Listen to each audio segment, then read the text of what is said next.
Dear colleagues, my appeal is addressed to the international academic community. Today, the entire civilized world has become the global East as it sees the defense of Ukraine's independence as its main priority. The military escalation undertaken by the Russian authorities has radically changed our political imaginary. This war makes us to finally write off the former concept of the post-Soviet states to the archive. Moreover, it has transformed our understanding of the limits of the world's ability to change. The reaction caused by this war in the international community strengthened our faith in the unifying power of humanistic and moral values, in the possibility of cross-national solidarity. The Belarusian society is against the war. This is evidenced not only by the results of independent sociological surveys, but also by the evolving anti-war movement, which is expressed in various forms, from pickets and subversion actions to impede Russian troops' operations in Belarus itself, to large-scale volunteer assistance to Ukrainians by Belarusians. 3 days into the war, a courageous attempt by tens of thousands of Belarusians to take part in mass protests led to the arrest of about 1,000 people. Despite this, protest actions continue. Arrests continue as well.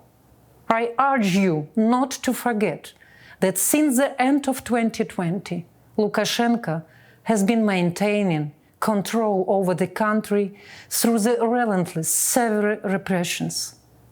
A typical, cruel and absurd form of repressions happened just this week, when the security forces arrested several mothers of Belarusian soldiers who had gathered to pray for peace in a Minsk church.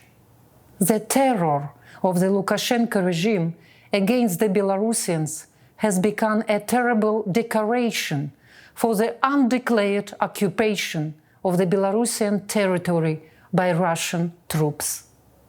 If Ukraine is a direct victim of Russian aggression, then Belarus is held hostage by the aggressor who unleashed the war. The catastrophic upheavals that are taking place in our region require reflection and impose a very particular responsibility on scholars. We must strive to avoid simplifications that distort reality. It is necessary to raise questions that will guide politicians and not follow speculative conjuncture of the realpolitik. We need to be attentive and reflective in order to help people gain a meaningful orientation and to help strengthen solidarity among all who want to stop the war. In this regard, the new tendency to exclude Belarusian scholars from the international scientific community is an alarming sign of ignoring the entire complexity of the situation. In Belarus, more than 1,500 students and academics have become victims of repression and persecution. Today, there are dozens of students and researchers in prisons and prison camps. Many researchers and lecturers were forced to flee the country. Some of them, together with the Ukrainians, are looking for rescue from Russian bombing. Prohibiting cooperation with Belarusian scholars means undermining the potential of regional and international solidarity and indirectly contributes to the cultivation of mutual enmity between Ukrainians and Belarusians. Restrictions and prohibitions should apply to state institutions and accomplices of the regime.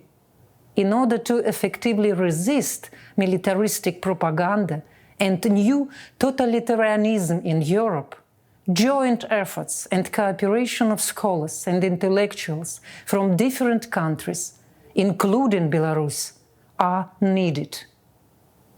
It wouldn't be an exaggeration to say that the fate of Europe, including the fate of Belarus, is being decided today in Ukraine.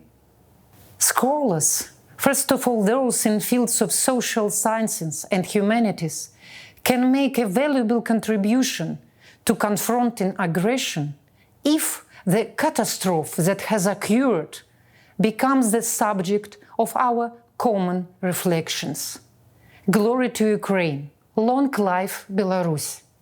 Слава Україні! Живе Білорусь!